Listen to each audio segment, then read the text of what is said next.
Ever since Michael and Sarah returned for a hometown childbirth, my mother-in-law's voice turned chilly when she stated, "Her eldest son and his wife are due in 3 days. Me leave?" I asked, confused and stunned. "Yes, we don't need another maternal figure anymore. You've been redundant for a while now," she continued, leaving me taken aback. "Michael and his family will be residing here, so ensure you're out by tomorrow." I realized I was never truly embraced into the family since the day I got married. Treated merely as a wife, I never fathomed they would demand my departure. "You barren failure," she uttered with a sting. "You were allowed to experience raising a child. Be grateful. We have no obligation to support you anymore. It seems like Simon is tired of you too," she added, cutting deep into my heart. "What's Simon to—" I swallowed hard, feeling the tension rise. If it's not a conspiracy between my mother-in-law and Michael, then I don't need to maintain ceremony with my husband anymore. Foolish to drive me out, I thought bitterly, but it was my mother-in-law who ignited this turmoil. What happens to this house now is none of my concern, I resolved, bracing myself for what lay ahead.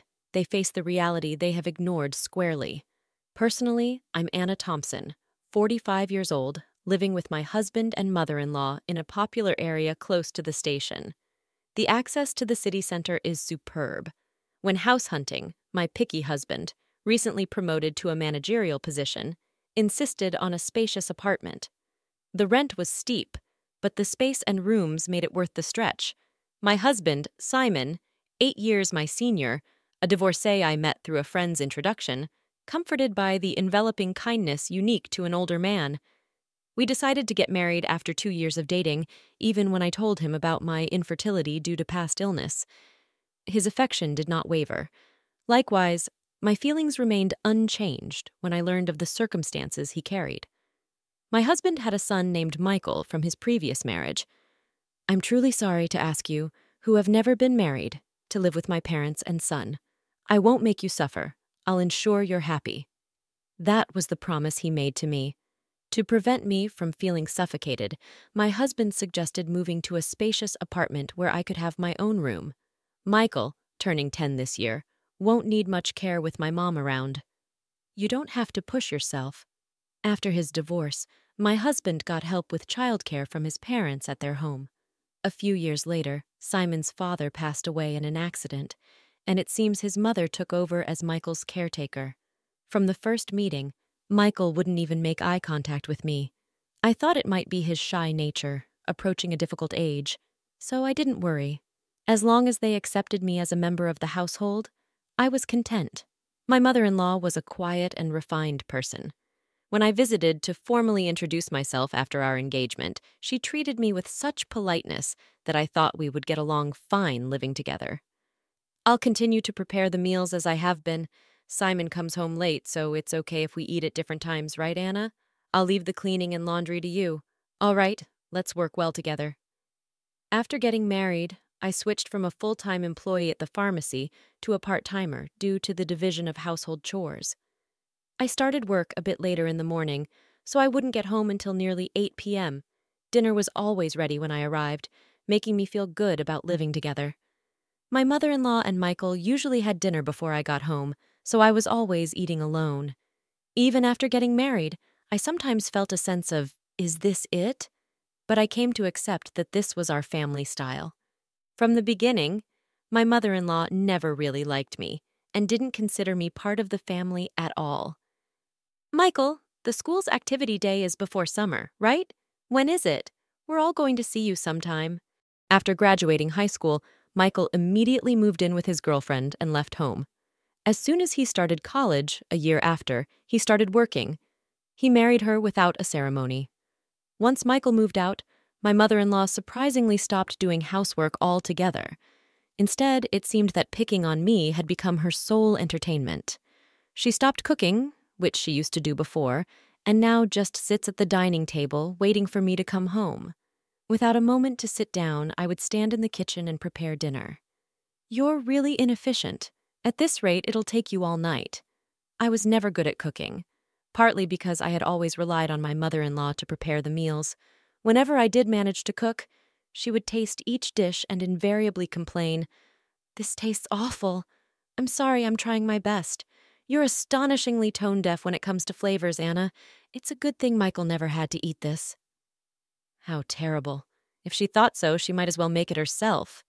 But it seemed she just wanted to complain to me, not just about the meals, but she started nitpicking everything from the cleaning I never used to do to the laundry.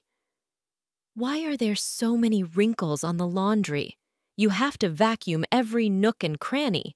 You really can't do anything right. Didn't your family teach you anything? With that, my mother-in-law sighed while looking at me being belittled. Even about my family, I clenched my fists in frustration. I don't know how you won over Simon, but I can't see much charm in you as a woman. And she always concluded with the same line. If you hadn't come, Michael would have never left. I understood that there was a gaping hole in her heart since Michael had left. Maybe it was what they call empty nest syndrome. If taking it out on me made her feel better, that's what I told myself to endure it. But her bullying took on new energy after a certain event. That event was the pregnancy announcement for Michael's wife, Sarah. The joy my mother-in-law exhibited was unlike anything I had seen before. It's Michael's baby. It's bound to be adorable. Yeah, he'll be my first grandchild. Watching the two of them rejoice, I was happy too, but my mother-in-law's excitement was beyond normal, probably because Michael asked her, "Grandma, can Sarah have our baby at your place?" Sarah's family home is an hour away by plane, and since they have no one else to rely on here, they turned to us for help. Of course, my mother-in-law wouldn't dream of turning down Michael's request. The phone calls from Michael started to become frequent, and her excitement went through the roof. The next day, after getting the news, she started preparing enthusiastically, from cleaning out Michael's room to preparing the bedding and making a list of baby items. It was like she had great-grandchild fever. Naturally, I had to get involved too. When I returned from work, Anna, I vacuumed Michael's room, so you need to wipe the floors and the windows, and please wax them too. This weekend, we're going to the department store to look at baby cribs. Cleaning and waxing at night was tough, especially after a long day at work. If I even thought about cutting corners, I'd be told to do it over again. Moreover, my mother-in-law started asking for money, and before I knew it, the house was overflowing with baby stuff. "Anna, I need you to withdraw some money tomorrow. There are things I want to get ready for the baby." Again, isn't it wasteful to prepare so much when Sarah and Michael haven't even arrived? Shouldn't we wait and choose together with them? I had wanted to meet my mother-in-law's requests, but I was troubled by the relentless spending. "How can you be so cold? It's Simon's grandchild." "Oh, that's right. You're not related to Michael by blood. You don't care, do you?" "That's not true. Please don't say that. I just thought Sarah might want to pick things out herself. When do you want to choose things for your own child?" Perhaps because I was making a valid point, my mother-in-law glared at me sharply. I immediately thought I had gone too far, but it was too late. Without a word, my mother-in-law went back to her room, looking upset. I did reflect on it, but I was also shocked to be spoken about in such a way regarding The next morning, my mother-in-law didn't come out of her room, perhaps still angry. Simon had a 3-day business trip starting that day, so he just called out, "I'm leaving," through her door.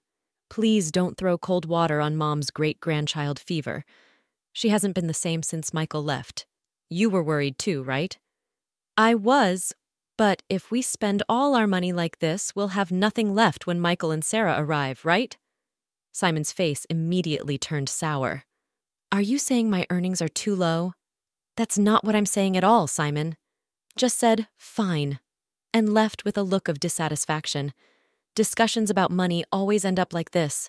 Since I'm the one managing our finances, I can't help but think ahead. Of course, there's a reason for that. We've been married for 13 years. Simon has provided me with a very comfortable life. "Your part-time income is for you to enjoy, Joy," Simon had always told me, so I saved everything beyond what I needed for myself.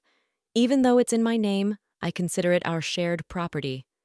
But then Simon's company's performance declined, and over the last 5 years, his salary has dropped to 2/3 of what it was when we first got married. While there's uncertainty whether his company will last until his retirement, he doesn't seem to consider changing jobs for appearances in front of my mother-in-law. My husband couldn't give up his title as a department head, Now I'm the one paying the rent, and he covers the living expenses. We've kept this from my mother-in-law to save my husband's face.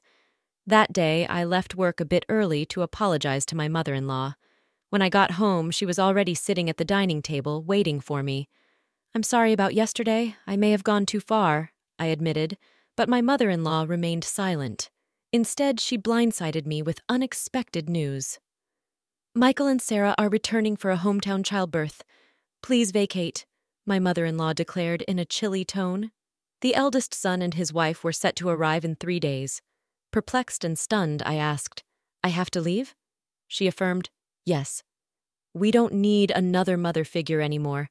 You've been redundant for a while. Michael and his family will be living here. Make sure you're out by tomorrow." The realization hit me hard. I had never truly been accepted into the family since the day I got married. I had always been treated as an outsider. The news of Michael's return for the birth made it clear. "You barren failure," my mother-in-law continued. "You were allowed to experience raising a child. Be grateful. We have no obligation to support you anymore. It seems like Simon is tired of you too. Maybe he's getting along well with a new girlfriend by now." Shocked, I gulped down my saliva, contemplating the possibility of my relationship with my husband growing distant. Could this be a trap I fell into, thinking my husband would never— I remembered that up until a year ago, he never had overnight business trips. "All right, I'll eat up tonight," I said, grabbing my bag and leaving the house to walk aimlessly. I needed to calm my severely shaken heart. Worried about my husband, I tried calling his cell phone. Despite my mother-in-law's words, I still wanted to talk to him, but he didn't answer, no matter how many times I rang. I dialed his office, only to learn that he had taken a couple of days off. My mother-in-law's words began to ring truer. Could he really be on a trip with another woman? Dark thoughts crowded my mind, and I found myself overwhelmed with emotion, tears streaming down my face. Staggering along, I noticed the tavern behind the station, a place we used to frequent when we first moved here. "It's still here," I thought as I entered. "Welcome!" The tavern owner's expression clouded briefly upon seeing me, then he nodded in recognition. "Hey, long time no see. It's been about 8 years. I used to come here a lot with my husband," I said. "Yes, it's been a while. I remember you," he replied. I couldn't help but smile, feeling a sense of relief. "Can I get a beer and a mixed plate of grilled chicken, please?" I asked. The owner, a man of few words as always, nodded. As I sipped the cold beer and savored the grilled chicken, I took out my cell phone, and the screensaver lit up with a photo of us when Michael turned 18, looking sharp in the slim suit we had picked out together. I wished for us to be closer as a family. The beer washed down my throat, taking the day's tumult with it. Could I really move out tomorrow?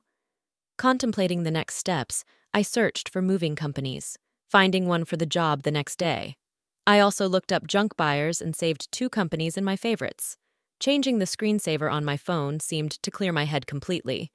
The beer and grilled chicken tasted exceptional. I decided to think about everything once I got home. Walking away from the tavern, I was called from behind. A young waitress from the tavern was running towards me. "Excuse me, are you Mrs. Thompson?"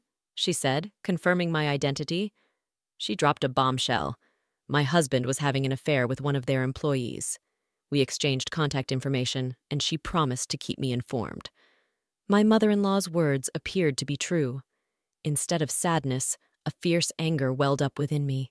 It was time to confront this head-on. Booking an appointment with a moving company, I resolved to move out that day. If it wasn't a conspiracy and my mother-in-law and Michael were truly involved, then I no longer needed to honor my husband. Returning home, I packed my belongings until midnight. Without hesitation, the moving company arrived on time, and I made it clear that I was leaving. As requested, they took everything I had bought, erasing every trace of my presence. My mother-in-law panicked, but I was resolute. "I'm taking everything I bought. You can start a completely new life tomorrow," I declared, suppressing a laugh. Ignoring her protests, I proceeded to have everything taken out. My mother-in-law complained loudly to the movers, but there was nothing she could do. The only items left in the house were piles of baby gear and her old dresser from before the marriage. Well then, I bid you farewell. There should be no trace of me left, so enjoy your life with Simon, Michael, and his family, I declared, leaving her sitting there, stunned. Placing the keys on the table, I exited the room. The movers held on to my things for a while, and I decided to stay with a single colleague for some time. Feeling a sense of completion, I slept soundly that night. A week later, I finally heard from my husband. I wondered if he was scheming with that other woman while my husband was dragging his feet. I received a call from the young woman at the tavern. Got a B-shot, so I'll send it to you in the photo. My husband was chatting up a not-so-young woman at the tavern. Maybe out of a sense of justice, the young woman must have followed them after they closed. There was also a photo attached of the two entering a hotel. Even in such times, the cheating continues, I thought, and any last bit of affection I had for my husband dissipated. I asked for the woman's name and had her address looked up. The next day, armed with all the evidence of the affair, my husband called. "Anna, where are you? Michael and his family are here too. Aren't you going to come home soon?" "No, I'm not coming back. Your mom told me to leave. I'm done here. Michael and his family are going to live with you now, right?" I knew it. Michael and his family were out of money and looking to crash at our place.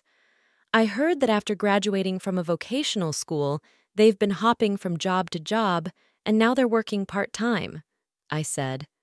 "No, I want you back, Anna. I went to the pharmacy, and they said you're off for a bit. God, I played a card to crash. Yeah, I'm fine, so don't worry about me. Your mom and Michael didn't like me, right? I reckon they're happy to have the place to themselves without me around." My snide comment left my husband speechless. He knew his mother and Michael never accepted me as family, but pretended not to see it. "Well, all right, I have something to say, so I'll come back there," my husband replied with a relieved please in his voice. Days later, I returned to the house for the first time in a long while. Some new pieces of furniture and appliances were inside. When Michael and Sarah saw me, they just nodded from their seats on the sofa without getting up. As I took a seat, my mother-in-law glared at me with a scary look on her face. The atmosphere was tense, and just as I thought to get things done and leave quickly, Michael spoke up. "What are you doing here? You took everything from the house. What kind of monster does that? Dad's been supporting you, and you've had it easy," I sighed. "I took everything because I paid for it. I wanted to remove all traces of me just as you wanted, right? That's crazy. There's no way you could afford all that just working part-time at the pharmacy," my husband said. When I glanced at him, he started talking as if he'd resigned himself. "We've been getting by on what Anna and I both make for a little while now." "Then the stuff you took should be both yours instead of mine." Speechless, my husband awkwardly looked away. My mother-in-law's eyes were frantically shifting between my husband and me. "From now on, Michael, you'll be paying the rent. You're going to live here, right? After all the help your grandma's given, it's time for you to take care of her." Michael looked at me with a shocked expression. "How much is it?" he asked. "It's $5,600. Good luck. Since it seems my role as a mother is over, I don't have an obligation to take care of you anymore. Pull yourself together. You're going to be a father soon," Michael murmured with a shake of his head. "That's impossible." It was Sarah who raised her voice upon hearing this. "Wait, $5,600? Weren't we supposed to live here for free, covering rent and living expenses?" I almost burst out laughing. "Don't worry, Sarah. You can move to a cheaper place. Simon still makes a decent salary." Hearing this, Sarah's face relaxed a bit. "Oh, since I'll be leaving, you, Simon, life might still get tough with your mistress, huh?" At that, Sarah finally broke down in tears. It was my husband who panicked. "What? What are you talking about?"